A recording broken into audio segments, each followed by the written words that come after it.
temps, y'a besoin maîtresse. Les moyens, ok, autant, y'a besoin. Les moyens, Y'a un temps, y'a besoin si là. les moyens, ok, autant, y'a besoin. Les moyens, Y'a Zili, mon beau caille moi. les moyens, Mon beau si là, maîtresse caille là. les moyens, Y'a un temps, y'a besoin si là. les moyens, ok, autant, y'a besoin. Les moyens, Y'a un temps, y'a besoin maîtresse. les moyens, ok, autant, y'a besoin. Les moyens, Y'a un temps, y'a besoin si là. les moyens, ok, autant, y'a besoin. Les moyens, Liko, liko, esi liko. Liko, liko, mon beau ako.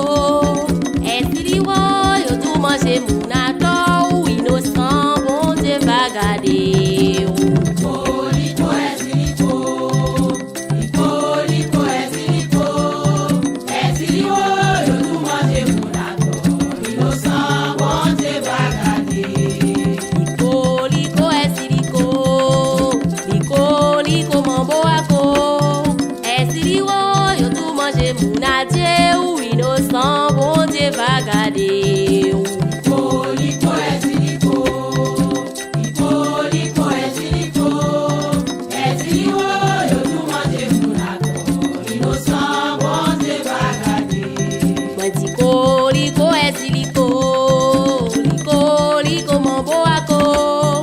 Esi liwo, yo tout manger mon adieu. Ou innocent, bon Dieu va garder. Liko, esiliko, liko, esiliko, esiliwo, yo tout manger mon accord. Innocent, bon Dieu va garder. Esi liwo, yo tout manger mon arié. Innocent, bon Dieu va garder. Mambo kaila, yo tout manger mon adieu. Innocent, bon Dieu va garder. Liko, liko, esi liko. Liko, liko, mambo ako. Esi liwo, yo tout manger mon adieu. Ou innocent, bon Dieu va garder. Liko, esiliko, liko, esiliko, esiliwo, yo tout manger mon accord. Innocent, bon Dieu va garder. Esi liwo, yo tout manger mon adieu.